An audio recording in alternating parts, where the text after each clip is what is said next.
All right, peace, y'all. You know who it is. It is your boy, the Anarchist, aka Demetrius. I'm with my boy, Invisiblekatana. What's up? Aka Terrence, and my boy, Mr. Fantastic. Hey. Aka Nate. Back once again for y'all. Second time in a week. You feel me? Just back. Gonna chop it up on just some random shit. You know what? I want to get back into the conspiracies. But before we get into that, Black Friday, man. Black Friday. What's up with this day? Because clearly, even though Thanksgiving is the holiday date, nobody give a fuck about Thanksgiving, man. It's all about the day after Thanksgiving, once you full. Or on Thanksgiving. Or on Yeah, Thanksgiving, now. you take your ass away from the house and you get in line. You know what I'm saying? You stiff-arm granny. Get back, granny. Get your ass back. That flat screen is mine. Yeah, so I grew up with it. I love it. I don't like what it's become. But I mean, I remember, so one year, I was with my mom. I was probably 12, 13. And one of our family friends, her youngest wanted an Easy Bake Oven. And they were on sale for like $10 Ooh. or something like that. See, that sounds dangerous when you say that to me. Yeah. It's Easy Bake Oven for $10. Yeah, I mean, they're still $40, $50 Yeah, exactly. now, So- you know? Hunting for it, find one. I'm like, oh my gosh, this is amazing. And I went to grab it, where there's this little girl, probably 7, 8 years old, looking at me, puppy dog eyes.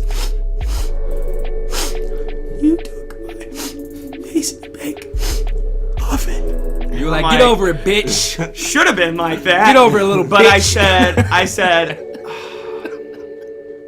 you know what? Merry Christmas. She grabs it out of my hands, raises it over her head, and turns around to her mom and like, I got it. He gave it to me. I got it. I'm like, what the fuck? Oh, she sent her over there on the sneak tip. And instantly I'm like, I can't be that nice, Take it man. back.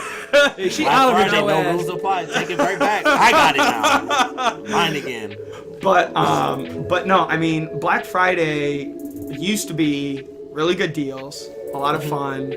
You know, people were there to try to get deals. You talk to the people in line with you. It was a lot of fun. Now it's become like a Mass hysteria. yeah, and grab your own stuff. And the marketing companies and Targets of the world and the Walmarts of the world have realized that people will come out if the price looks right. So they'll put whatever the fuck. Like something that Walmart used to do, they don't do it as bad anymore because they have like the lines now and they have it. Yeah, with the ticket. But what a lot of the stores would do is they would put like their really cheap TV, the one that's on the first page, second page, whatever, and they'd put it all the way in the back of the store. But then they would set up their other TVs that were discounted, but not the one in the ad, and put it right up front, hoping that someone would go, oh, that's the TV, grab it, go to the register. Well, really, that's $199, not $99. Oh, well, fuck it, it's still a good deal. And buy it. So, I don't know. It's definitely the epicenter of capitalism and getting yours. And I want nice stuff, so I'm thinking I'm getting a deal. You know, when really for me, my favorite day to go shopping is the day after Christmas. Yeah, it's really good. Legitimate deals. Yeah, legitimate deals, and people are returning stuff that hasn't been opened, so then it's on floor discount. You know, at like your Best Buys and stuff like that. So to me, that's the best day. If you're really waiting to get a new TV for the family or something like that, I would wait for that day. But if you're talking about just toys, there really are good deals. I mean, there really are legitimate deals on Black Friday. Yeah, because we were talking about it in the last podcast. We mentioned games and toys are definitely the legitimate thing, as where, like you said, with the TVs, it'll either be they kind of fake you out with a similar looking TV, or it'll be like some brand you've never Made by heard. Takachaka.com. Yeah. And you're like, okay, fine, it's $50. I don't care. It'll be brands you never heard of and stuff like that. And then some stuff will be dumb. Like people will go crazy over like the clothing stuff. My wife's going crazy over that. She's like, they got $3 leggings. And I'm like, what the fuck? I don't care. Yeah, like some stuff will be so cheap already, comparatively speaking at least, it won't seem like that much of a deal. And some stuff, because there are reports on it, some stuff is marked up, and then they say that it's, it's on sale or something because of Black Friday. And it's just like a crazy thing. Like I know I go pretty much every year. I typically do. I normally just go to Walmart. They always have like the best gaming deals to me. So I'll get stuff where it's just like, all right, I wanted this game, and this game. this one, I think last year I got a couple games. I got one of the recent Legend of Zelda games, not the newest one, but it was the one before, is the Twilight Princess HD. So I was like, all right, I can get the game, and it came with this special Wolf Link amiibo. So I was doing my nerd thing, and I legitimately bought it because it was $15, and I was like, well, this is not something I'm gonna have, so I just bought it just because of that. I bought Tomb Raider because it was like the 40th anniversary version of the game, and I was like, well, that's like $20, so I'm gonna buy that just to have the physical copy, even though I don't even have the first game, and I probably won't buy it for years because I don't really have any money. But I bought it because I was like, it's the special edition of that, and it's super cheap right now. And look, let me tell you something, man. What a lot of these corporations do and know is they understand your mind. They understand your mind. In order, if you are in any sort of business, any sort of marketing, especially on the corporate level, the first thing they put their money into is marketing. They need to know the mind of their consumer. I want to say Black Friday was a thing that corporations came up with because they noticed that the day after Thanksgiving was like the day for the worst sales, right? It was like the days. Well, that's just like, Coca-Cola depicting Santa Claus and plastering it all over their stuff so that they can sell soda in the wintertime. I mean, yeah. just get the holiday market. Is what I'm saying. But my whole thing is they're gonna tease these different days and holidays, and not even just the days and holidays, how you feel about the days and holidays. Because when you say the words Black Friday, that instantly snaps something in somebody's head. To one person's, ooh, I just can't wait for the deals. Mm-hmm. That's a form of programming if you think about it. It's kind of like what's his name, the salivating dog. It's like, you get stimuli and ooh. Yeah. It's the exact same thing. So people, it's been marketed in a way for you to hear Black Friday, but some people, the deals. Get the rubbing, the deals. Yeah. When just like you said, it could be something that they marked 3 times up a few months ago, and it's back to its regular price. Mm. But it's the deal. Yeah. So that kind of gets into where I want to go. Conspiracies again, man. This, all right, how about this? Let's play a little game. I'm going to throw out a few conspiracies because I know a lot of them. Okay. And we're going to play Believe It or Don't Believe It. Or believable or non-believable? Unbelievable. Unbelievable. Non-believable? No, it's unbelievable. It's unbelievable. What the fuck was I thinking with non-believable? It's non-believable. Too, so you're all right. Don't worry about it. But okay, believable or unbelievable? So all right, let's get started. Okay. Let's get started with one we already know, the Mandela effect. As far when it gets into alternate dimensions and all that stuff, I don't know if I can say believable. I like to believe that just because I like to keep my mind open to anything. I would love to just be like, oh, I got superpowers one day. I've been trying to get the Force for years. It don't work. Hey, man. So, the spice is out there, man. Go watch Doom, man. Possible. I'm going to be...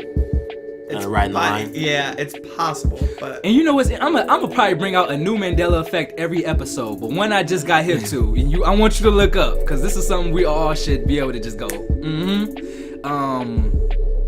We Are the Champions by Queen. Yeah. Mm-hmm. Have you heard about that one? No. I haven't either. So. Okay, We Are the Champions. The Mandela effect on that one, you can look at this all over the internet. And what's interesting, have you seen that one YouTube channel where the car karaoke or something like that? Carpool karaoke. Carpool karaoke. It's actually on a late night talk show, but yeah. Oh, okay. I just seen it on YouTube, so only YouTube exists to me. But anyway, they had an episode where George Clooney was in that one. And we are the champions. In the song, I guess it used to be in the other reality, where they would end the song with, "We are the champions. We are the champions. No time for losing. 'Cause we are the champions." What's the last line? My friends. No, to end the song. That is the last That's line. the last line. It's not my friends. It's supposed to just end with "We are the champions." Oh, the world! No, it doesn't. It doesn't end with that though. It doesn't end with that. Does it end with that now? Or not? No, it used to. No. Never ended like that, did it? Yeah, it did. Not in my dimension. It did. Not in my Blue Croc dimension. Yeah, you guys are in the other dimension. I was in this one still. I was in I mean, that's the chorus of the song where they do say, "We are the champions of the world," but that last part they do cut it early. Like for the very ending part, it's cut off. Yeah. All right, I'll look more into that. I mean, that's just because that's what makes that memorable to me, I guess, because it's not the whole. You know, chorus. it was interesting to That's me why it because stands out. that was one of my favorite songs growing up. And even if you watch the George Clooney karaoke in the car, whatever thing, everybody in the car was waiting for the world. So it was just kind of weird because it's just like, it just sounds like it's supposed to be like that. So it was like the whole car. So Yeah, because that's like the chorus of the song. It's and the of course, you chorus. always kind of feel that way, but that's why that stands out to me, because every time I hear the song, it does sound like it should be supposed to there, be there. but it just ends with "We Are the Champions" and then it fades out. Got you. that's All just right, what so makes it second sound so weird. conspiracy. Let's go on with it. I'm about to hit y'all with the deep stuff. Okay. Yeah, because the Mandela effect is so deep. So deep. Flat Earth. The Earth. That's not a conspiracy. That's just dumb. Yeah, see, man. Is it not a conspiracy that's out there? I guess if you believe it, it's a conspiracy. But Let's dive into this because this is the show where we get into shit like this. that's just The dumb. No, why are we gonna waste our time talking about something that Flat doesn't Earth- exist, Flat man? earthers and stuff. Well, all right, I got one. How do you know the Earth isn't flat? How do you know? Because there's experiments about the curvature of the Earth. Yeah. Where they say, I mean, okay. And So I've told you this. If you have a flat Yes. flat table and you take a ship and you Yes. go through, you're gonna see.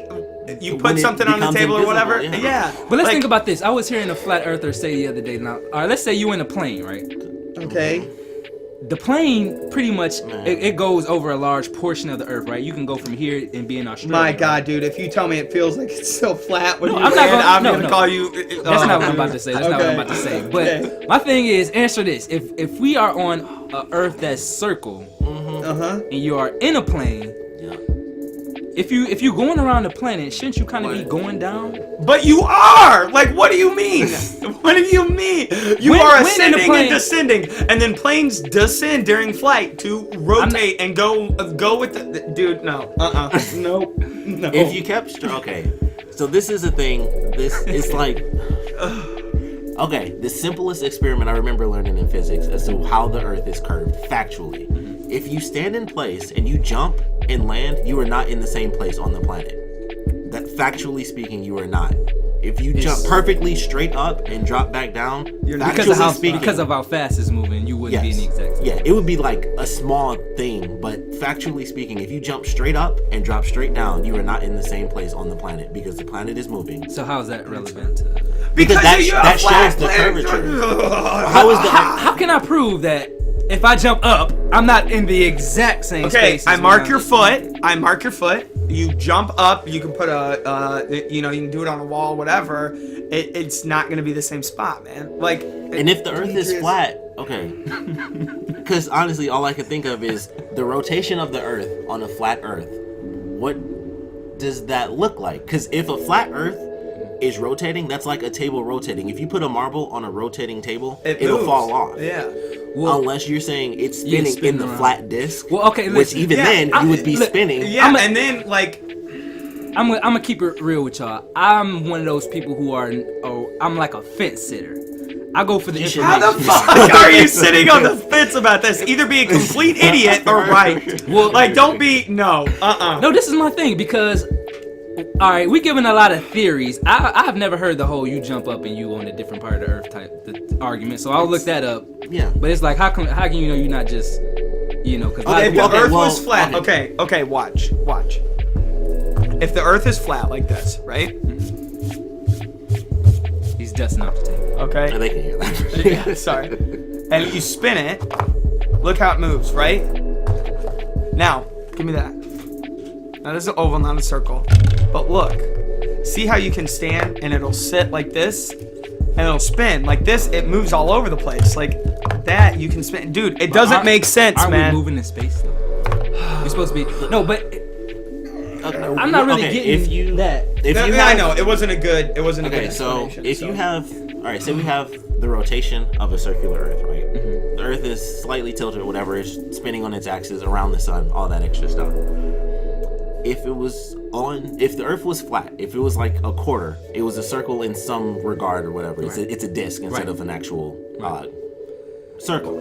Round. All the way around. where's the science behind that as to how drastically different that would be? Not to mention the fact that people saying the Earth is flat, it would have an edge. That was like the whole point of people realizing the Earth was not flat, because people thought the Earth had an edge, and then it was like, oh, there's something else right there. And if you go in one direction, you cannot go around in a circle if it's flat. There's nothing to go around on the edge of something flat. Like, unless the gravity it would have to be the gravity would something, have the gravity to keep you on something flat when you go to the other side would be so insanely immense that would have been scientifically proven such a long time ago. Like, if you got to the edge and of the top, uninhabitable of the if you got to the top of a flat Earth, or the edge of the top side of a flat Earth, and you went right under to the bottom, you would flip, literally, boom, 180, and like, it just doesn't. The science would have been found out. Like, well, that just would have happened already. We're gonna move on to the next. But no, it's interesting because you really do got to look at some of the information, because a lot of the flat earthers, as they call themselves, their model of the Earth, it explains that, because it actually does explain that, because the way they say is what we believe to be the North and the South Pole. The way they would say it is the North Pole would be sort of like the middle of the disc, because they say it's flat, not square, a disc. Okay. The North Pole would be the center of it. Center of the top half. The top. And as you go out on the disc, you get to what we perceive to be the South Pole, but actually it's like these huge glaciers that's kind of encompassing everything in. So what you're saying it would be like an edge. Like we've never seen the other side of the flat Earth. Right. Nobody. It's just you on the top of it. You're not. It's not like you on the bottom. So, but just for people, just look up that. If they have Eric, what is this guy's name? Eric Dubé. If you're really interested in the flat Earth topics, he has a book called 200 Proofs. It's a flat Earth book. Go read that book. But I just say for a whole lot of people, don't dismiss it, because of course we are. When you think about that, and like I said, when I first heard of it, like flat Earth, what the fuck? But those are one of those things that you are programmed to dismiss with no real evidence except for one source, and that's NASA. Not even like a Russian space station tells us the exact same thing NASA tells us. So I have a question. I mean, you might not have the answer. So if they say that either the North or South Pole is the center, and then going out, the opposite pole is this wall. Mm-hmm. So why would it encompass everything? What do you mean?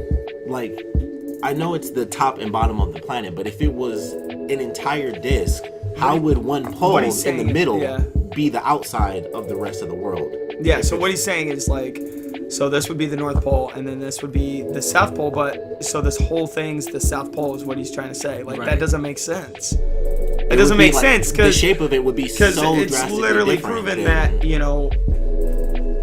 China and Alaska, or China and Alaska? Russia. Russia and Alaska used to be connected. Pangea, Yeah, so how is that Well, if we're talking about Pangea, what we're really talking about is continental drift, right? Well, so, right. No, I know that, but I mean, like, it just kind of takes. Maybe what I'm trying to do is my mind is trying to figure out, like, why isn't it if I'm going west and east, is it not like the South Pole if I'm going? You know what I mean? Like, that's what I'm trying to say. Because if the South Pole was the center, then the North Pole would just be the center of the other side. Like, you're changing something fundamentally different. It's not perception. Or even if your theory is right, where it protects everything, then at some point, going from one part of the Earth to the other, there would be a part we couldn't get to. Or that, you know what I mean? Like, or you'd see it. Yeah, if you went to space, if there was an actual glacier wall, we visually... Now, that's what we can get into. Because the only source being NASA. Only photos that we have. Now, if somebody right now was a billionaire and say, you know what? Fuck these dumb flat Earth motherfuckers. I'm just about to take my shit, go to the top of this motherfucker, and take a picture for you dumb motherfuckers, just so you have something outside of NASA. I'm pretty sure they've done that. I'm pretty sure, Where's Atlantic Airlines or whatever it is where they do the space flight stuff, I'm pretty sure that has technically already happened. Well, I'm gonna look up. And even if it hasn't, I mean, there's just so many things that prove the curvature of the Earth as science versus all the stuff. The science of a circle is so different from flat. Yeah. It's like literally night and day. Like, you could just be like, something going around the Earth in a circle is so different from something going around an Earth that's flat. Like there's different, the way like air moves and things like that would be different. Because if the Earth was flat, literally just like if you had an open space like with water, if the planet was entirely flat, the patterns on the Earth would be different. I can tell you that, and I'm not a scientist. Like, just wind going from one direction to the other without the curvature of the Earth would be drastically different. Especially with the planet being so much water, it would be different because of how wind travels, just over a curve and things like that. And I know that sounds insane, but like that is just true. Like so many little things. We definitely gonna dive back into this one on the show because it's like I said. When you eat your crow pie and say, it's an interesting topic, man. It is an interesting. I like talking about it. It's so many crazy. people that listen, man. Like I said, we are living in the fucking Twilight Zone. It's like was it Scientology where they believe it's pasta, some crazy monster creatures god or something like that. Then there's Pastafarians, which is the funniest thing ever. Pastafarians, dude, get out of here. There is a guy who said, I'm a Pastafarian, that's my religion. I don't think he was serious. I think he did it to F with people. He got legally to take his like actual photo, state ID, with like a noodle strainer on his head. Because he said, I'm a Pastafarian, and he was able to legally do that in his picture.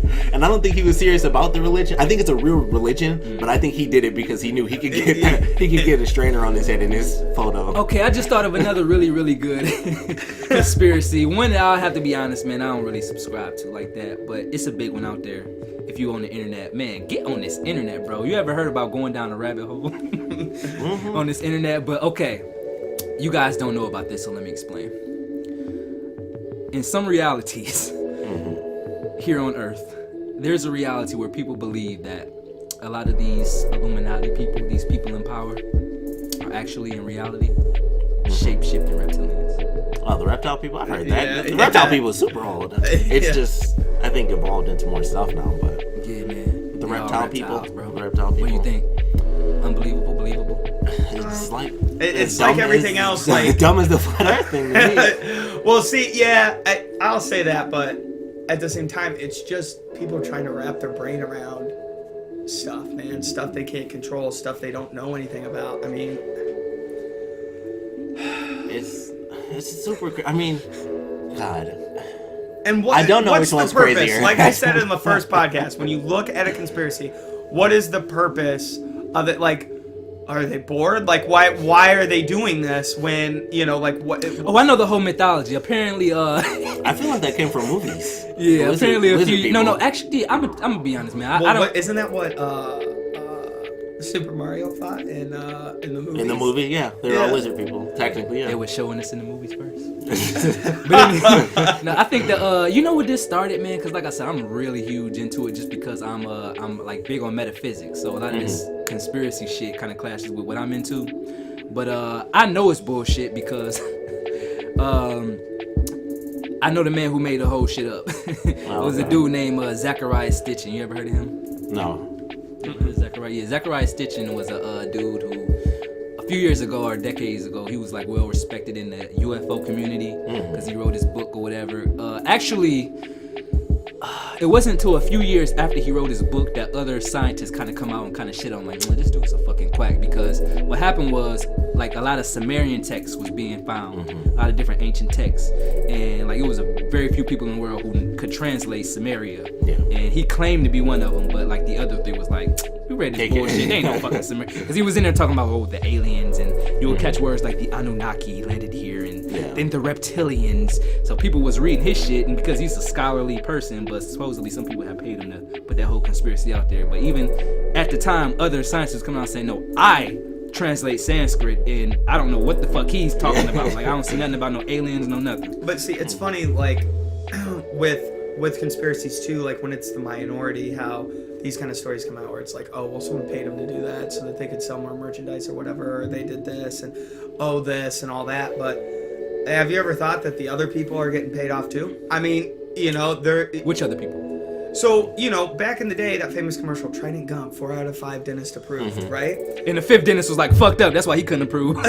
Something happened to him, a rat ran into his shit, he couldn't approve it. Damn. Yeah, I remember that one. That's the only reason the 5th dentist. So put that theory into into conspiracy theories or scientists agreeing on one thing and one or two disagreeing on another. Like, we celebrate it when it's quote unquote right, but we dehumanize them when it's quote unquote wrong. I mean, 4 out of 5 doctors agree that smoking was cool. Yeah, exactly. So, like, I can't believe I'm going to say this about this one, but he could be right, and the other ones could be like, well, the reptilian people are paying us, and maybe he's like, no, like he's the one who's like, no, you're not going to pay me. People need to know, Yeah. So that could be, you're right. That could be something. But yeah, in my mind, it's been debunked. They're all crazy. Yeah, I mean, I don't know. Like, one of my favorites, I just recently learned about it, kind of. I knew about it, but I've really gotten into it, is Paul McCartney really dying. Right before the Sgt. Pepper's Lonely album. Explain that one, because I'm about to debunk the fuck out of that bullshit. Go ahead. Okay, so the theory is that he died on an overdose. Paul McCartney. Yeah, Paul McCartney died on an overdose, and they were at the peak of their career. They really were. And so the executives of the record company were like, listen, just put someone else there, call him that, whatever. And that's what happened. And the weird coincidence about all of this is the stuff that was happening with Paul and everything. They came out with the Sgt. Pepper's Lonely Hearts Club Band album. They called it a new band, and a lot of people attest that to them just trying a new sound, because it was completely different. Yeah. But everybody else was the same name except for Paul. It was I think, I might be getting confused with the first member before Ringo Starr, but it was like John Best or something like that. And anyway, so like they named him differently. And then there's lyrics in the song like, I found him dead in the car. Like, that whole song is supposedly the Beatles' way, without the executives knowing, of them telling the truth. Because if you listen to the whole song, it's like, I woke up, got out of bed, like it's a normal day song, and then he did some stuff, and then and then it goes into that, and then we woke up dead in a car, so like it's like his last few days. So I'm just getting ready to go in on the Beatles, bro. I know you're stretching to yell at me. And then the big truck. Awesome. But yeah, and then like there's other lyrics and stuff like that, and everybody's pretty much, the actual band members have actually debunked it. But the theory is that John Lennon was the one who wanted to tell the world that this really isn't Paul McCartney. Well, he died, got shot. So that's in one of their songs too. Yeah, so like a lot of the theory is that why the band members are so set on making this real is because John Lennon was like, listen, I'm not part of the Beatles anymore. I got my own shit. Like, people need to know that he's dead. They need to grieve. And they're like, oh, really? Do you think they need to grieve? They're going to grieve about you, motherfucker, because you're going to die. And then that's just another theory with the song where they say "shoot me" in the beginning of the song. So yeah. So that's my Beatles theory. I don't know. I'm on the fence about it. Right? It's an interesting theory, but like I said before, like with death and all that stuff, it's pretty hard to prove that. Fuck out of here with that, man. The Beatles is trash for that bullshit, man. No, but I actually fuck with the Beatles for doing all that bullshit. Let's be honest with the shit. We're gonna be honest with the shit right now. All right. The Beatles are the biggest band in the world, or were at one time. Still are, let's say. Although who the fuck cares? But the Beatles were the biggest band at one time because they are, and this is what people are realizing now. I'm not saying that they weren't talented. They was really talented and all that. But the thing is, they were master manipulators. Do you know that there's a story? When the Beatles first came out and people, their first perception of the Beatles was something that was created. Because the manager of the Beatles, I don't remember, some homosexual guy. Why does the homosexual part matter? But whatever. I mean, let's keep. I remember that because I was watching. Some guy would have worked just fine, but what? Homosexuals are actually very intelligent when it comes to this market. Okay, all right. Let's divert. Let's just keep to the top. All right. The Beatles manager came up with an idea, and I think the homosexual thing come into play because the documentary I was watching mentioned that because he knew, or he kind of like got into the mind of females, and his idea was if we can get a bunch of women or a bunch of little girls to fawn after these guys, if we can get it on camera where we can just pay a bunch of girls to go, oh my God, the Beatles. They shot that, and then when people crossed even people in the UK seen that, they were like, wow, what's up with these guys? You know, and it just so happened that they had it just so happened that they had really good music. So today artists use that because they create all these different antics and they go out and sell their music with these antics. You see what I'm saying? So the Beatles, it seems like over the year have done shit like this. They, from little simple stuff to put an Aleister Crowley on their album, and you know, and the Beatles, of course, were deep into the occult. People know this. I don't. Well, you don't know that? I mean, it is what it is, man. I mean, the Beatles were a revolutionary band. No, and not to say that. Not just musically, but exactly what you were talking about. They marketed themselves. So I think that whole thing about Paul dying, no, that's just some shit to just rehash they shit. They probably about to come out with the Beatles greatest or some shit, or just want to see some spike in their sales. They have like 17 million greatest hits. That's what I'm saying. There's like the Beatles Love, there's the Beatles Remastered. You see what I'm saying? So they can never be forgotten. That's some shit that, you know what I'm saying? So I think that's what's going on with that. But it's interesting because a lot of bands did that. Like you look at Black Sabbath, it was, you know, they pushed up a lot of rock bands where you get the metal and the death metal and the heavy metal. They find if we tap into like this, that's a good way to market too, because this scary shit, it repels a lot of folks, but a lot of folks is really, and they're diehard about it. Exactly. Like if you know, like one of the best examples of our generation is a Juggalo. Yeah. I mean, they've been doing the same thing for 2 decades, and they still have, you know, the Gathering, I think is what they call it. The Gathering of the Juggalos. They sell out every year. ICP. Yep, they you know, and are they talented or are they not? I would. Yeah, whatever. Demetrius, do you know who the Juggalos are? Yeah, in their little group, the little ICP. ICP. I know ICP. I know Clown Posse. because here that's really big. You know what I'm saying? Because they're Detroit. For people listening, they're a Detroit-based so I know people duo. Yeah. But I was always they cool. I like they rap. I was never really into ICP. Them and Eminem had a huge beef. Yeah, I remember that. That's when I thought they was trash because I was such a huge Eminem fan. But I mean, man, it's a huge following. I mean, I have friends the Juggalos that were are considered a gang. Yeah, they just got gang status. Fucking corny. But they wear masks. Do they wear mask face too? Clown face? No, they have a running clown with running man with a hatchet. Man, yeah. So Juggalos get that tattoo, so that's why they're considered a gang. Okay. And the Gathering, it can get crazy. Yeah. It's like on where 3 or it's 4 at. days and Fago everywhere. They do spread the word of Detroit-based Fago, so I can appreciate that. Yeah. No, and that's the Fago thing running, about them too, is they know where they came from. Like Yeah. that's what makes them so intelligent, is they know where they came from. Fuck them. What did Eminem say? How you from 8 miles? You from 20 miles away? Fuck that. Okay. How you from Detroit? You from 20 miles? Fuck out of here. Okay. With that shit. All right. So anyway, besides that little rant, like they are intelligent because they found what worked.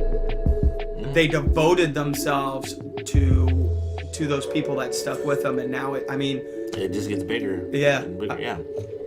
Yeah, their whole thing is one huge gimmick, which I'm not hating on. But more conspiracies. Let's see. You think of any Invisiblekatana, man? Can we talk about something else, man? We can do our vacation topic if y'all want to. Go ahead. Yeah, Okay. go ahead. So the reason I had that topic is because I just came back from Cancun, Mexico, and I went there for my aunt's wedding. Okay. And so we left Thursday, got back yesterday, which was Monday, and it was really cool. We went to this place called Playa Mujeres. It's basically like the Disney World version of resorts, because we went into the place and then we went like super, super far back, and we were driving. I thought it was just like, this is the resort. It's called Secrets Playa Mujeres. And it turns out Playa Mujeres is the name of the whole resort. And then there's like experience and dreams and secrets and all these different things. So we went there. Now, did you have access to all of it? I believe so. It was so big we only went to 2 of them. We were in like the place we stayed where our room was, and then there were like, we were at Secrets, which is like the edge, which was like right over where the beach was, and then Dreams was like right next to us where we could walk. And so we went there, and It's all-inclusive resort. So all the drinks are free, all the food is free outside of like specialty stuff, and then some of the events you have to pay for in the spa. So that was really sweet. And the reason I mentioned me going is because I just wanted to bring up the topic of like favorite vacations or places we've been that were memorable, even if it wasn't vacation, just places you've been where you had some super crazy experience. Because even though that was a vacation, I only remember like maybe 3 others. I went to Florida for a family reunion. First time I went to Disney World. I went to Florida when I was like 5, and for some reason I remember going to Universal, and I have this weird memory of peeing on the Back to the Future ride, which is cool because I love Back to the Future now, so it's a weird memory for me to have because that ride is gone. And then I went on a cruise, and that was cool. Outside of that, I have like no real vacation memories. I have like work stuff. Yeah, I almost dying. I grew at work. Yeah, I grew up going on vacations. Like I said, both my parents were teachers, so summers, as long as they weren't working their second job or whatever, like they would block out time. And my dad's parents lived in Colorado, so I remember shooting my first gun when I was like 5 in the mountains. I remember climbing mountains, that kind of stuff. So those are always really close to the heart.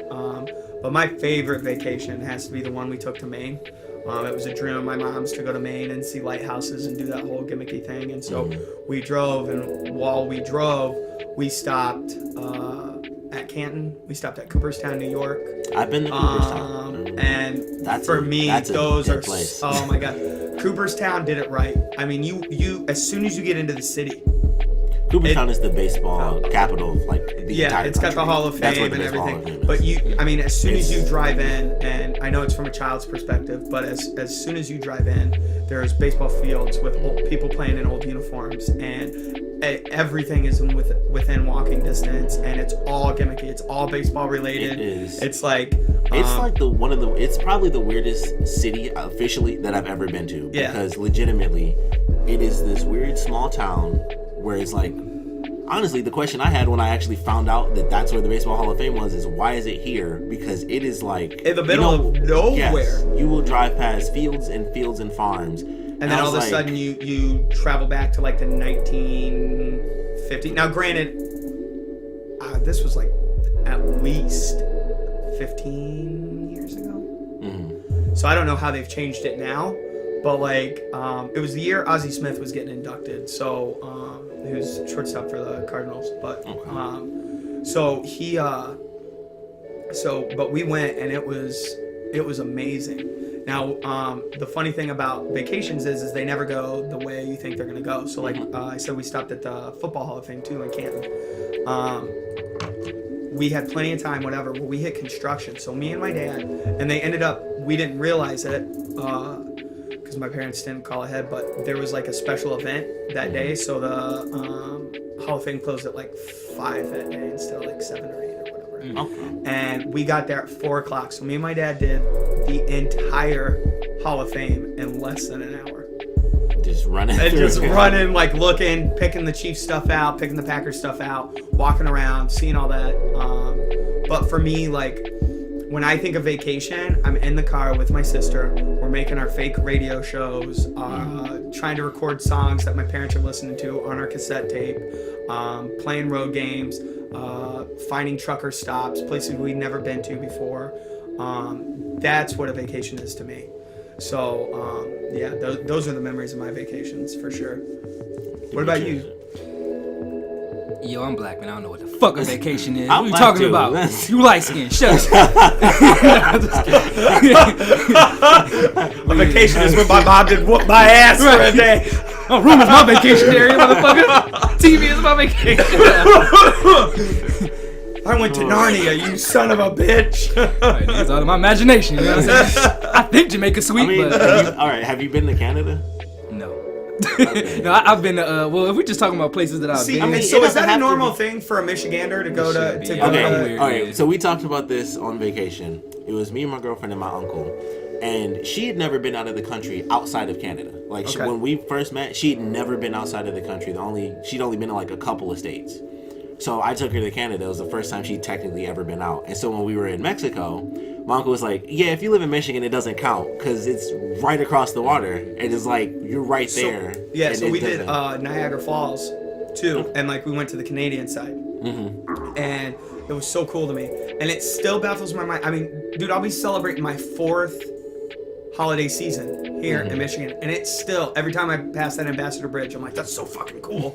Like, that is so cool, because like everybody else is like, dude, that's just a bridge that I can go drink at 18. Like, what are you talking about? You know, going to Windsor. But for me, I'm like, man, you guys are next to another country. Yeah. Like, I never experienced that as a child. Not to mention, I recently found out that a while ago you didn't even need a passport to go. Yeah, before 9/11, before 9/11, I heard you could just say, "Oh, I'm coming over here to pick up my friend from work," and they would let you go right through. Yeah, Canada and U.S. Well, Michigan-wise at least, Detroit, and then Windsor? it's somewhere else. Windsor? Upper. Yeah.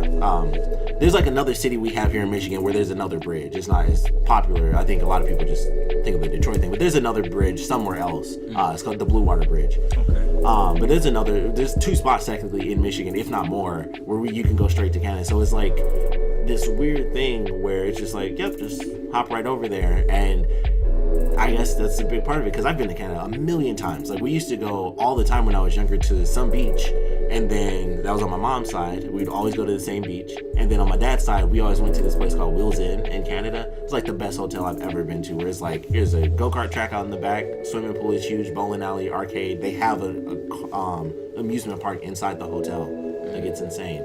But yeah, my uncle's like, if you live in Michigan, it doesn't count going to Canada. It's not counting. It's like going to another country, because it's like you can look across the water. That's like California and Mexico. It's like motherfuckers just. A lot of people where they live in California can walk to Mexico, so it's not really Texas a big deal. too. Yeah, it's a lot of states like that. So yeah, it's right there all the time. Well, us simple folk from the Midwest, I think it's pretty cool. So yeah, because they do, because Canada and Michigan do like that joint fireworks on the river, right, for the 4th of July. Yep. Where you can take your boats out and watch the fireworks and stuff, which to me that's really cool that they do stuff like that. But yeah, if you're at the Rinsen and you go into that potbelly and step out on the ledge, or go walk the river walk, you're the other side, you're looking at Canada. And I don't think I'll ever get over that. And it is really cool, because when you look at it, it's just like, that is a cool idea. Even if it's right there, it's still that concept of it's an entirely different country that you're looking at, and you can, of course, when you see it, it's but you can go beyond that speaks it. A different language. You know what I mean? Yeah, like exactly. If you go beyond just I'm drinking when I'm 18 or whatever, you can actually go into the other parts that you don't just see right across the water. But I think that kind of goes back to like the conversation of like perception. Even though we were talking about it at the top of the show, more on a conspiracy level, what people can believe, based on what they can prove. But that's perception here. If you live in Detroit or you live in Michigan, you like, it's not that big of a deal. Who the fuck cares? Canada's right the fuck over there. Let's go. But if you in anywhere else in America, it's like, damn, go to Canada though. So it's just like, it's much further. You literally don't see it. It's just like Well, it's not part of the culture either. Like, we joke about it, but part of the culture was when you turned 18, you drove across the border to have your beer. Turn 21 because because you can. That is growing up. When I was working in downtown Ann Arbor, college kids did that all the time. Hey, we're going to Canada this weekend. We booked a room. It's gonna be fun. Whatever. Like, to me, I didn't get that. The closest thing I got to that was when I was in Pittsburgh, Kansas, and it was a 2-hour drive to go gamble at 18 in Oklahoma on the Indian reserves. So, I mean, that was okay, I guess, but nothing like the other thing. I mean, you cross over to Canada and everything's written in French and English. It's a completely different kilometers world. And stuff like that. Yeah, I mean, it's a completely different world, and that's really cool that it's just a stone's throw away, literally. I mean, and it's that concept of, we're right here, we can go whenever. We could literally go through, grab a beer, come back, and that's one of our episodes of a podcast. Yeah, exactly. It's you that know close. What I mean? It is that yeah. close from here. And it's like people that live in New York City, where you'll live there forever. You don't go to see the Statue of Liberty. Right. It's there. It's like, it's right there. But you never actually done been, the touristy part of it. At the bottom of it looking up. You're just like, see, it's super far from right here. And that's just what you do. I think most people, I don't think I've ever met anyone who's never actually been to Canada that lives here, because that would admittedly be very sad. I've never been to Canada. Well, that's true. It's still sad. Never in my Do life. you have a passport? No. It's a See, dual. It's a dual license now, right? You can get an enhanced You can, license. yeah. If you get an enhanced license, it's just like a state park sort of thing where you can just go and you don't have to pay the extra. I mean, you still. Have So to you still need the technically pay. passport and all that stuff, or can you just go? I think if you have the enhanced license, you're good. But when me and my girlfriend went, we both just took our passports because I Okay. don't really. Like, I didn't get the license in that way. It was just like I already had a passport. Like, I got mine years ago because I went on a cruise, so I needed it then. So I've had it for a long time, and I don't think, there's not a stamp for Canada. I don't think. I think technically we got one for Mexico, and I think technically that might be the only one I have. Or maybe when I went on the cruise, I think I got one too. But yeah, it's like Canada being right there is oddly a part of being in Detroit. It's funny. We're talking about Canada, and I said, we went to Niagara Falls. I forgot. We went right after 9/11. So it was the summer after 9/11, and it was me, my parents, my sister, and then my dad's mom, so my grandma.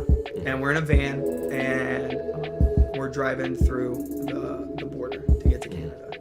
And we had all our stuff ready. It was a big ordeal to try to get it all together and stuff and all this. And he kind of just looked at it and said, okay, that was it. Like, didn't even check anything.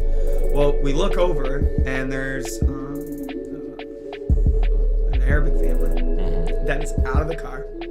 3 kids, a mom and a dad, out of the car, and their car is getting searched, like cavity searched, right? Yeah. And that's really the first time I realized, because my dad looked over there and goes, "That's a shame. That's just a shame." And I said, "Well, why, Dad?" And he goes, "Because it just is, son. You're gonna figure this out, but it's just a shame."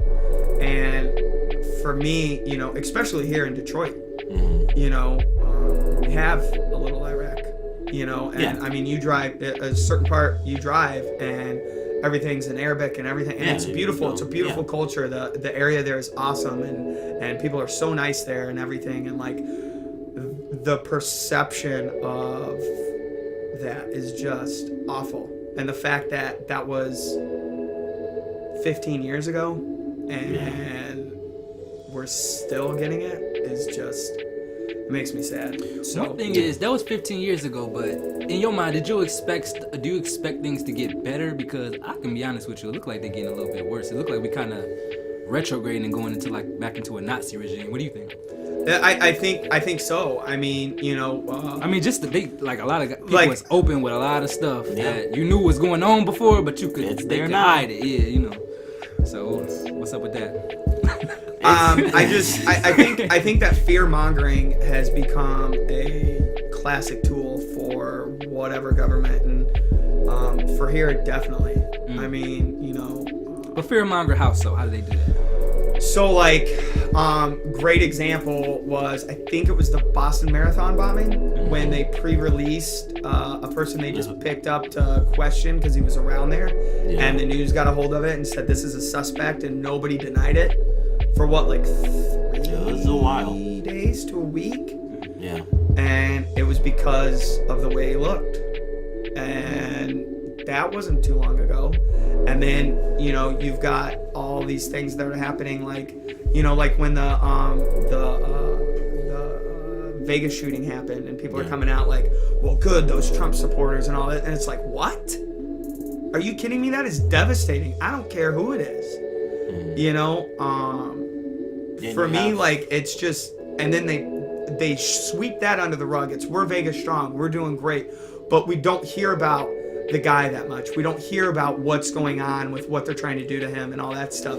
But when it happens, when something like that happens with a different person of color or culture or whatever, it's all over the place. I mean, we went to war because of that. And to me, that's fear mongering. And that's putting fear into people so that when we're walking next to someone that we don't know from Tom, Dick, or Jane, that we're scared and we need to feel safe.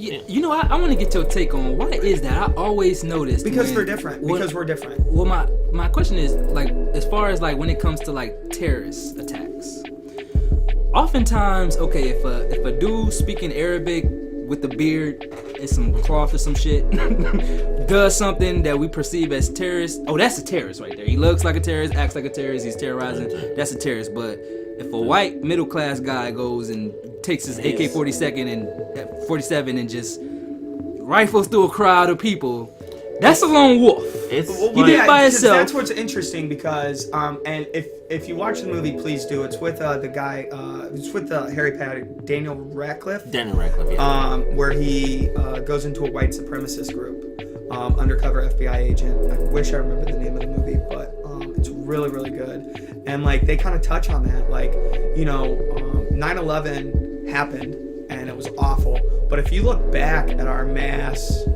terrorism, so the Atlanta bombing during the Olympics, that was a white man. Oklahoma City bombing, that was a white man. Columbine, that was white. Columbine,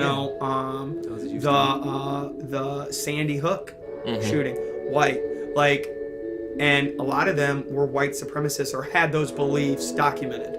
And so, like, to me, that's scary because we're not focusing on the right thing. The focus should be protecting, giving love and kindness first, protecting ourselves second, as a whole, try to protect it from it all. And I don't think you can do that from a mass amount. So whoever's in charge or whatever's going on, they try to hyper focus on one where people are panicking. I mean,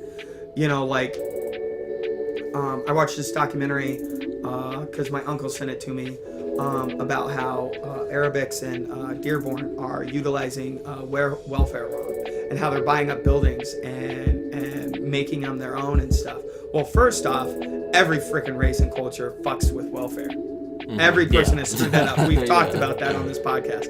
Everybody tries to get their own, no matter who you are. That's a mentality, not a color or a religion. Two, nobody realizes how bad Detroit was. I mean, it was like driving through a ghost town for a long time. So they're buying buildings and making them a running business. Oh no, that's bad. They're providing an economy for an area. Oh no, And for me, like, it's just crazy how in the 20s to about. And it still happens today, but the main focus was black people until about the 60s. Yeah. Then it was Mexicans. Now it's Arabs. Why? It baffles my mind and it frustrates me so much. But does it really though? It's almost do we not know what the real answer is to this shit? Like, I think it's they don't like motherfuckers who aren't, but they are. It's like that's kind of simple. It's almost like you have to. It's like changing it up so it's not plain or something like that, where people get used to it. It's like, all right, well, we got to move to like the next racist thing. But it also happens on the other spectrum too, where African Americans don't like white people, or Mexicans or Arabs or whatever. It happens on all sides, and you hit right on it. Why are we spending 15 minutes talking about something where the simple answer is it's because you're different, and people aren't standing up to say, hey, we're different, that's cool. They're saying, oh, we're different, fuck you, I don't trust you. Yeah, because the last person I met that looked like you and talked like you fucked me over, so I'm not gonna trust you. It might not even be that. Like, I understand there are people who, and this happens a lot, where it's like if you go through an experience, people internalize that differently. So if a woman gets raped by a man, fuck men. You know what I'm saying? She may go through her life with that sort of complex based on what one man did. So if one black man terrorizes one white person, they may feel like, well, that race is going to be held accountable. But why isn't the white race held accountable? Like, that's what I don't understand. Like, why aren't Caucasians held accountable for all the things that they have done throughout the history of us? Because the white people did it? Like a story that I have is my girlfriend told me this, like, at her job, after the Vegas incident happened. One of the first things that one of the people she worked with said was like, I don't mean to be racist, but he's just like a normal white guy. I don't mean to be racist. Yeah, I hate that statement. It's like he's just a normal white guy. Yeah, it's even starting with I don't mean to be racist, but that's what she said. It was like he just seemed like a normal white guy. Like, how would a normal white guy go crazy like that? And it's like, that doesn't make sense. Why you? I mean, you could say he just seemed like a normal guy. Why does it have to be a white guy? Yeah. Because the beautiful thing about the three of us in this room, we're all different. We look different, we talk different, we act different, we have different philosophies, different views. Yet, I look forward to talking to you guys every week. I mean, it's one of the highlights of my week. Sweet. You know, and I hope it's the same for you guys, but... but what I'm saying is that's a small scale. We're 3 people. Like, I don't think it can ever happen in a mass on a mass scale, because you're always gonna have that one person that's like, no, this is fucked up.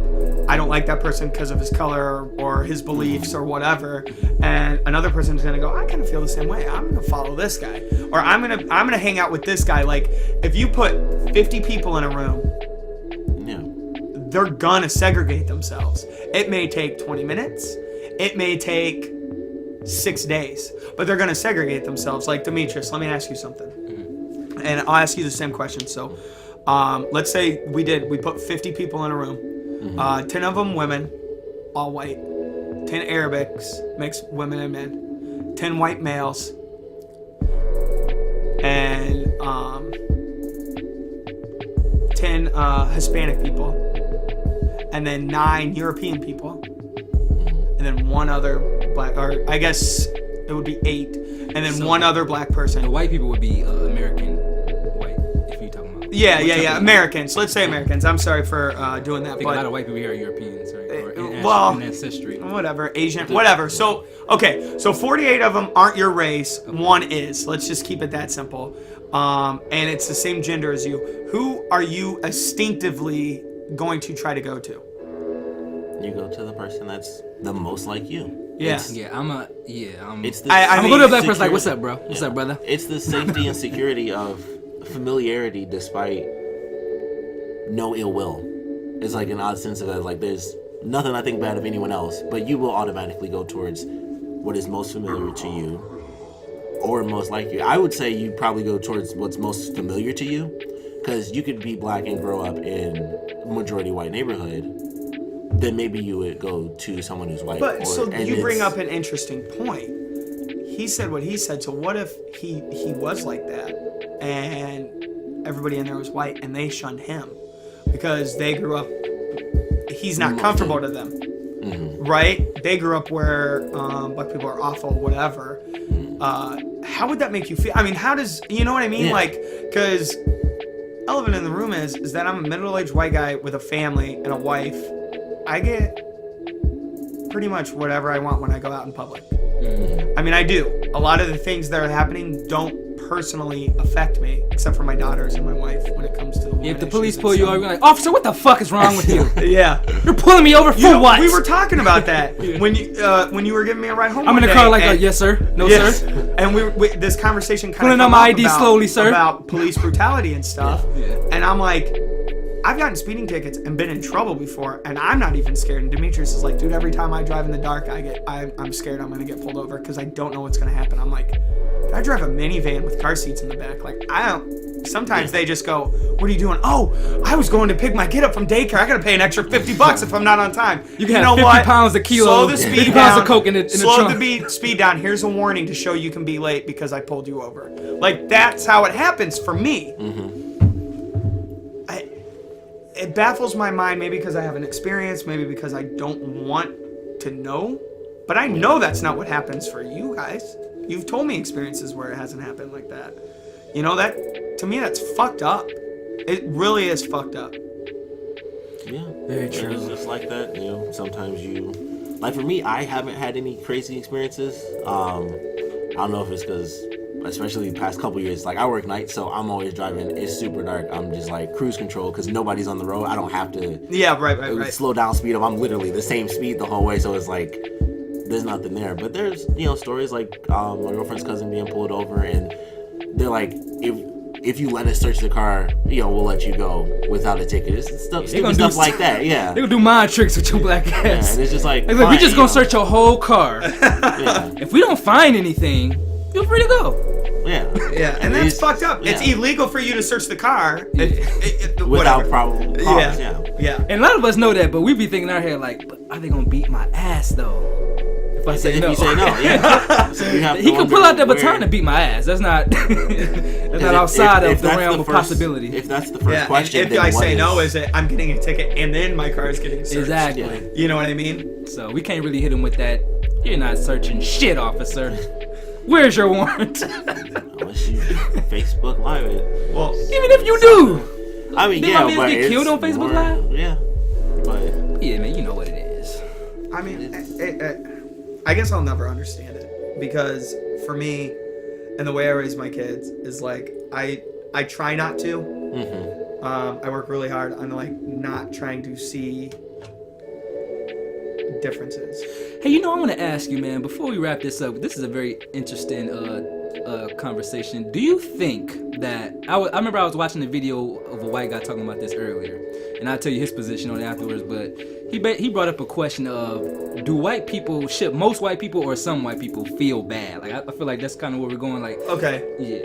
All What do you right. think about that? Because obviously, if your mom murdered somebody, you feel bad for the victim, but that's it, right? Like you wouldn't feel personal guilt for that. I mean, maybe I'm wrong. Would you feel personal guilt? no, if somebody, let's say my mom or somebody in my family was a murderer, yeah, I would empathize with victims, but I wouldn't take on like I was a murderer either. Okay, so that's how I feel. I empathize with what happened in the past. Mm-hmm. I empathize for the struggle, but I'm doing everything in my power to create a better world.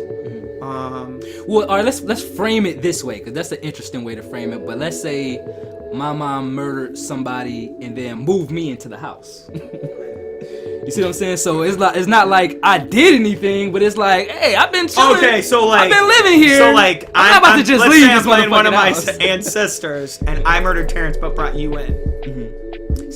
Let's say that one more time. So like, what you're saying is if like I murdered Terrence, but I brought you in with me. Like, are you talking about that? Or are you talking about like, Well, to put like it in my the- dad murdered somebody, and then my dad was like, come move in with me.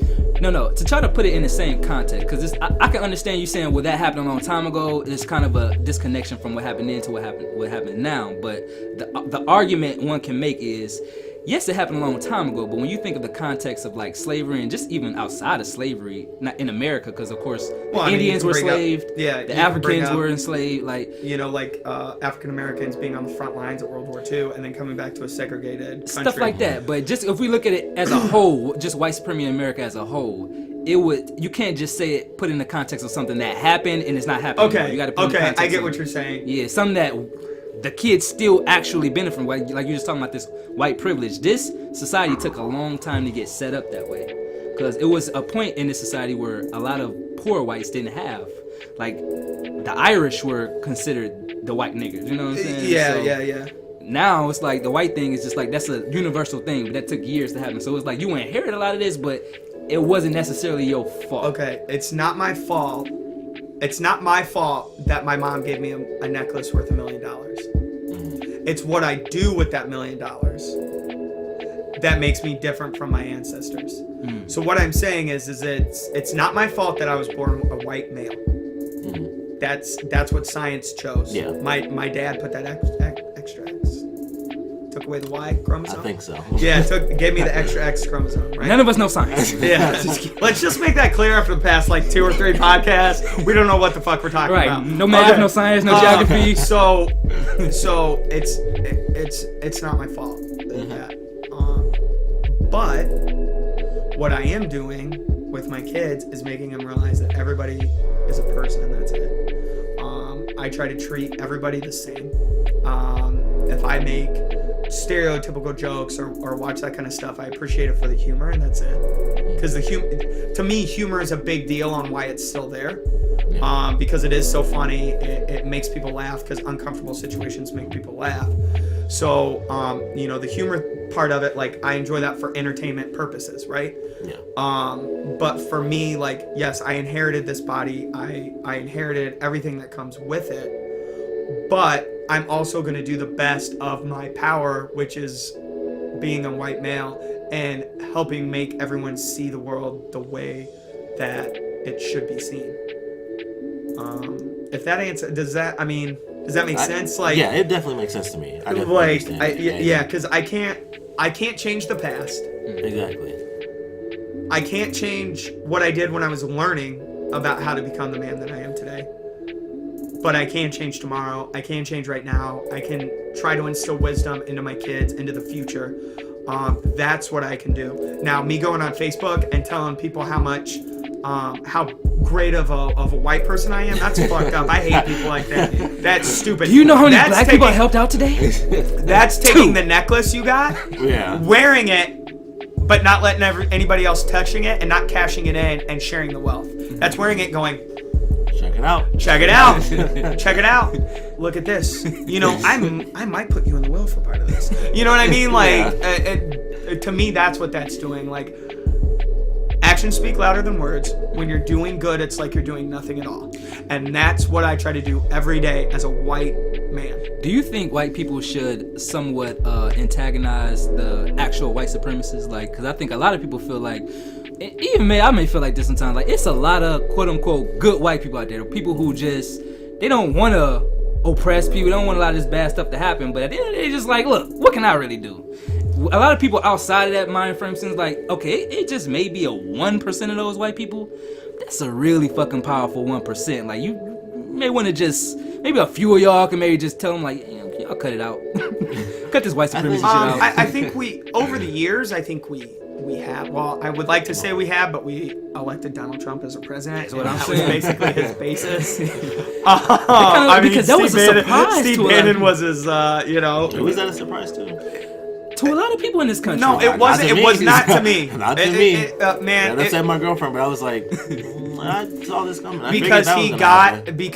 Okay. So when you're trying to make change, if you do too much at once, people get overwhelmed and don't want to see it. And they're tired of hearing about it. And that's what happened over the past 8 years. I'm not saying a lot of great things happened, because they did. But, man, in the 8 years Obama was president, healthcare for everybody.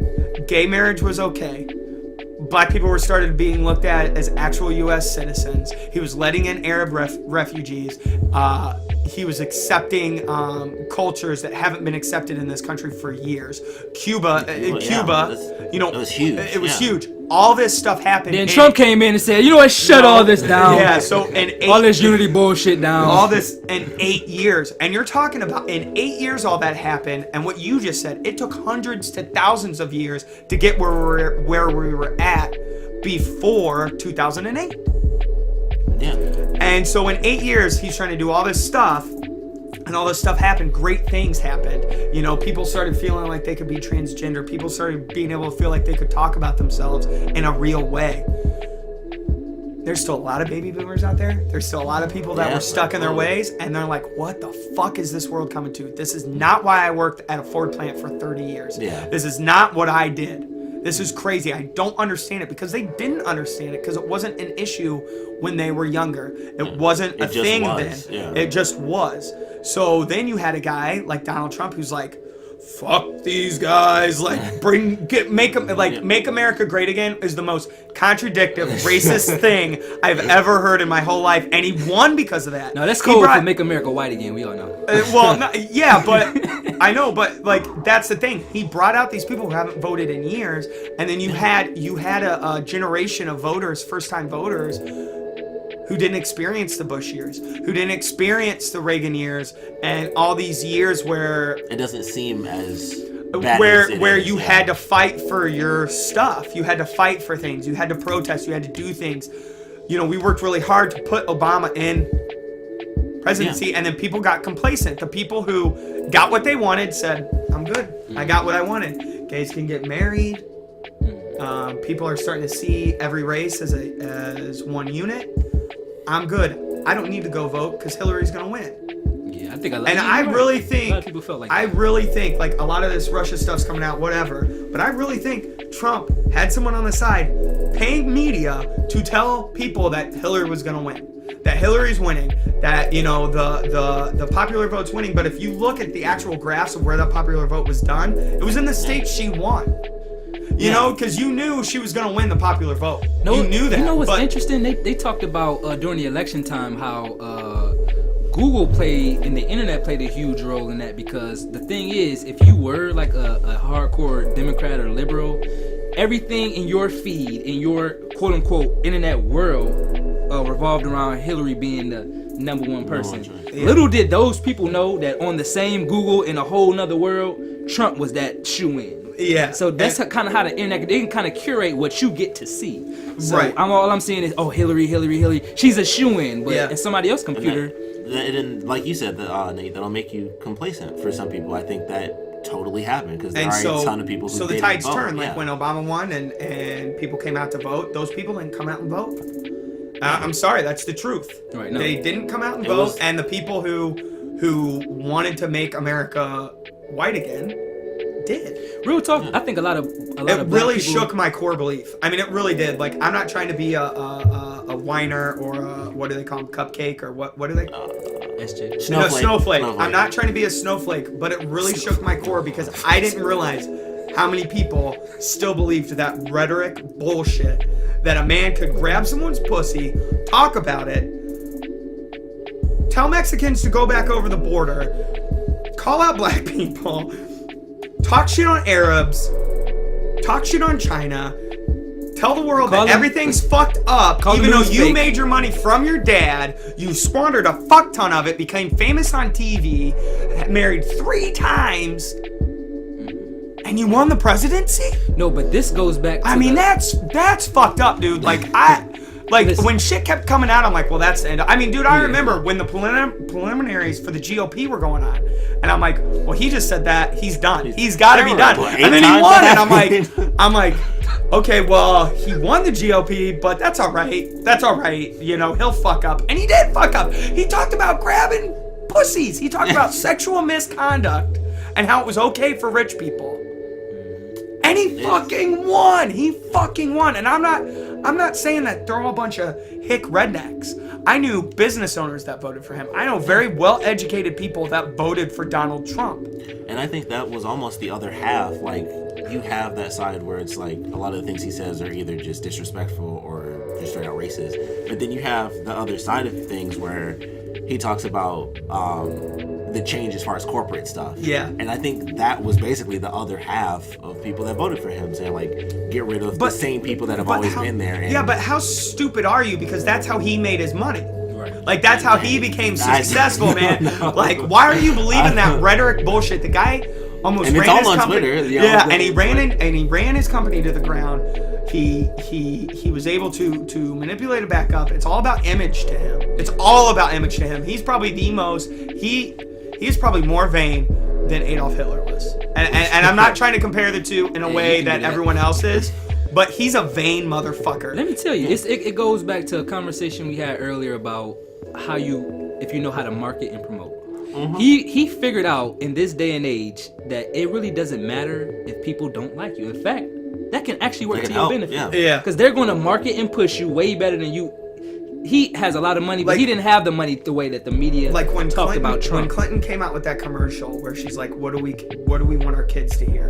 And it had like kids in front of the TV. Did you see that one? I saw that Yeah, one. I And saw he's that like, one. are you grabbing by the pussy? Retard. You know, like The- whatever. Get him like, out of here. Yeah. The Mexicans, you had a little Mexican girl watching. Yeah, like. Is he talking about me? And I'm like, oh my God, she did it. This is what's gonna kill him. And then he comes right back out with, you know, yeah, I may say some stupid stuff, but I didn't steal millions of dollars from the American people. You know what I mean? Like, See, he the marketed Clintons him. got it tough, man, because that's a fucked up sect. Well, man, they were way fucked up. So my grandpa, my mom's dad, lives in Arkansas, and so he lived there when he was the governor, and they Oh, actually shit, get lived into by the actual bridge. Get into it. Yeah, and Tell so us. like, he fucking hates him, but he always told me, he's like, he knows how to talk. He's like, he's heard him talk, and he's like, he said some really good things. He knows how to fire people up.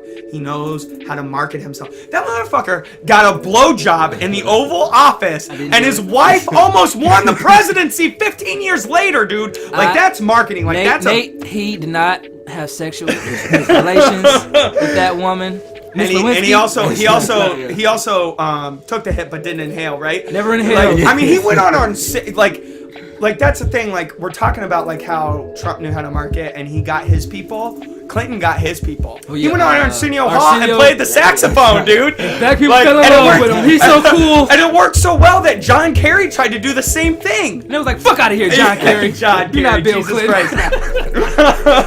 The fuck out of here. What do you think? Like, this guy had an affair, was open about it with his wife. They stay married, changed the world a little bit. She stayed in Congress, did some fucked up shit, and then almost became president, dude. Like, that's the ultimate power couple, man. Like, I've never met anyone. I mean, man, like, it's crazy how he was able to do all that. Like, how he was able to fight off, I mean, the scandal in Arkansas, like that, according to my grandpa now, it couldn't have been that big. I mean, it was a big deal. It was national news, but, like, to him, he's like, that's when I lost faith in him, and blah, blah, blah. Like, you know, this guy, and How dare he get his dick sucked? yeah. Wasn't So, even like, his wife.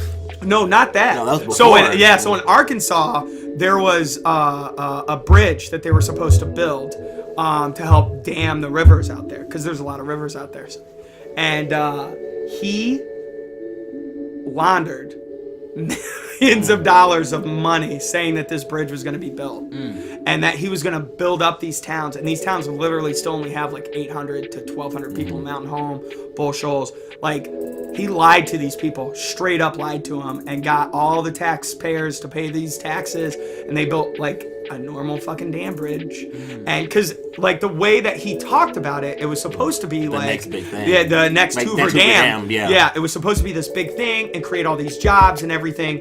And he did some of it, but not all of it. And he made a shit ton of money off of it because, now I could be wrong. No. Actually, what you're saying is kind of on point with a lot of stuff I've heard, because I haven't heard that with Arkansas with his days there, but I've heard that exact same rhetoric about his Clinton Foundation going on in Haiti. Yeah, so he's like always been known for that, but he also like he promised all this stuff, did all this stuff, and then the companies that he hired to do it, a couple of them I think were dummy companies, I'm not sure, but I know but a few of them were like his friends, the lobbyists that were telling him about this stuff, like very well connected in that part of the culture of the government and lobbying and all that stuff.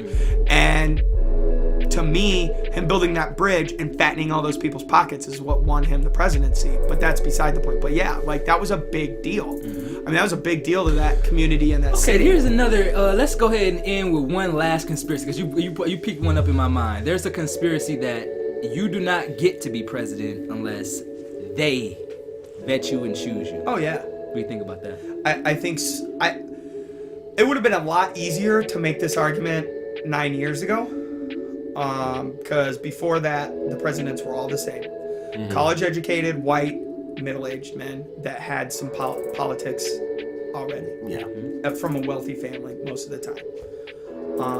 That was the thing. But even then I think, you know, the people or whatever, they got to give us the perception that things are changing. Right. They got to give us that perception that our voice matters. So I think that's why Obama was put in there. And I think also that allowed someone like Trump to be president, which is what they wanted, because the people weren't ready for change voiced their opinion about that.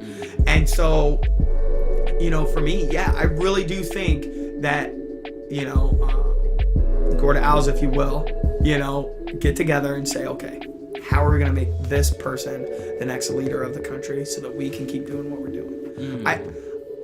70% of me believes that. What do you think, T? Yeah, I don't think it's really far-fetched. I mean, there's all the weird stuff about the Bush family and the college cult weird thing there. Oh, skull and bones, yeah. Yeah. And it's like, it definitely makes sense. You have certain regards where it's just weird stuff will happen, or just someone like with Clinton to do something like that and then go on to still be president For 8 is years. a huge deal. To steal money from in multiple cities, technically. Yeah. Multiple, like, it's insane. Like, that's a really big deal, and then you still make it. And you can have friends. I mean, going into politics, that takes millions of dollars. Like, that's something where, like, sometimes you hear about that. That's something I always notice, like, in political movies. That's where you see it more than in real life, where they have the person like at their actual office where it's like, oh, we need to do this, your polling numbers and stuff. That costs millions upon millions of dollars. None of those, I mean, some of those people are volunteers, but the money goes into making posters or billboards or all those commercials. Like, you do hire some people to write that or to film that or whatever. And that's the other thing, the funds for those commercials and for the funding. Like, there's so many ways around public funding. Exactly. You know, so for me, like, you know, we talk about the most recent, but let's go back to the nitty gritty of the first ones. Don't you think it's a little coincidental that our first 6 presidents were part of the revolution?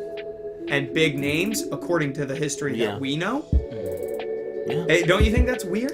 And also another weird thing is I think a large portion of a lot of the first presidents were actually Freemasons. Right? Yeah. Mm-hmm. So that's really, really interesting, knowing that the Freemasons are a close-knit secret society. So you have one very close-knit, very secret society. And that's the beginning of what we have. Yeah, exactly. And it totally makes sense because you have George Washington. You have someone who's like, all right, this guy led this really big battle. This guy was a general. And the fun fact, you know, to keep us thinking that we're free, is, well, I don't want to be king. I just want to be president. It's ran by people. You know how easy that is to just write on a piece of paper? Mm-hmm. You know, I mean, you know how easy that is because I looked at your faces and you're like, yeah, man, that's powerful. But did he really just say that offhand? Probably not. You know, he was probably fed that, or at least thought about that and wrote it to say, okay, how are we going to keep this going? You know, how are we going to keep a group of people running the country as opposed to just me? Because eventually he's going to die. And, you know, so how does that happen? Well, let's put this in place so that people think they're choosing our leader. It's so interesting you say that because that actually didn't, and we're going to close the show, man. I know y'all be looking like, shut the fuck up and close it. But no, that's real interesting because that argument didn't really come up until this year, where people were so upset that Trump won, and it was we're gonna have a recount. He didn't win the popular vote. How could he called for a recount after he won, which didn't because he's like, that's what I think is funny is I think it's starting to unhinge a little bit because I think we're seeing a little bit of the Manchurian Candidate where they thought they had the perfect person, and they don't because he's a fucking idiot. Yeah, but I guess the point is, a lot of people that day, Americans, actually found out that it's not your vote that picks the president. They had to literally find this out. Yeah, the popular vote thing, I knew that a long time ago. That's what I'm saying. That, people literally were just finding out that it is the electoral college. I think before I even started voting, that was why I was like, voting's stupid. It's fucking dumb. Like, it makes sense to because in situations like this, you get the majority of the country that say, you know what, fuck it, Hillary.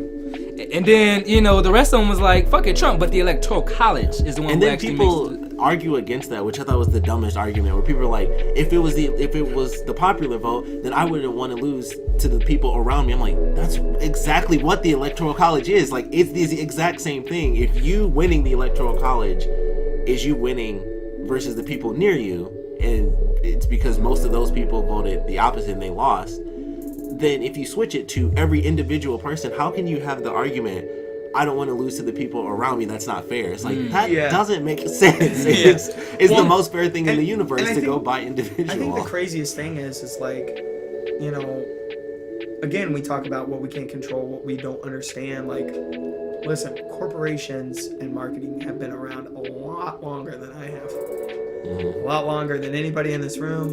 A lot longer than my parents. One of my favorite quotes is actually a Henry Ford quote, which is "History is bunk." And that's kind of sums up the show. So bunk means like fake or not real or doesn't exist, because everything we know was told to us by someone else. Right. We probably heard that from someone else or read it in a book that was written by someone else that probably saw that. Like a lot of the big things that quote unquote, I was actually going to do air quotes, quote unquote, shape us were hundreds of years ago, thousands of years ago, 50 years ago. Like, if you talk to someone who lived 20 years ago, they're going to have a completely different depiction than me. So how do we allow as a society to mass produce a history that's going to keep this thing going? And so to me, that's why history is bunk, because the most powerful and the most survived tactical people are the ones who get to write the history. Right, the winners write the history. Yep, not the losers. His story. So that's very true, man. You hear a lot of, especially if you are a person like me who study history, you hear a lot of, like they burned the Library of Alexandria down a few times, and And if you know anything about, and I don't want to get into this, a lot of people get touchy, but the history of the Bible, the real history of the Bible, that's really a bunch of ancient books. One of the most popular religions was created by a king because he wanted to divorce his wife.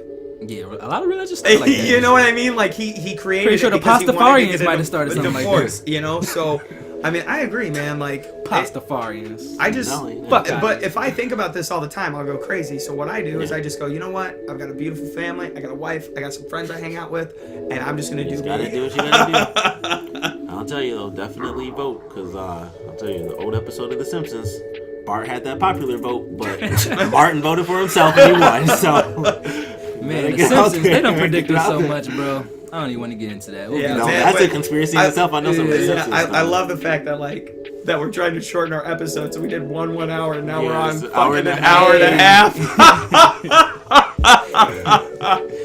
Hey, a lot of information, a lot of conversation, man. We just 3 nobodies in here talking about nothing, man.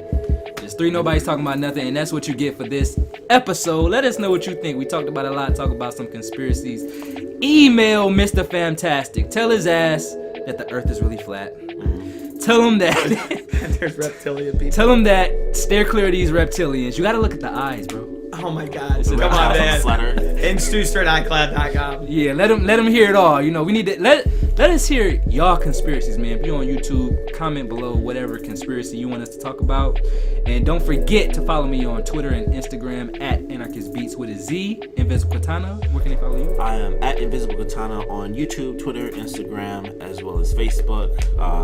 You can direct message us as well if you don't want to do the email. It doesn't have to be conspiracies. It can be anything. Probably once a week we'll talk about one, or every other episode or something like that, but it doesn't have to be conspiracies if you don't want it to be. But just let us know. So whatever you guys want to hear us talk about, I guess. But there'll be conspiracies either way, just saying. You don't have to. If you in Say Cuba, conspiracy. take a picture of Tupac for me so I can convince these motherfuckers. But yeah, we out, man. Peace. All right.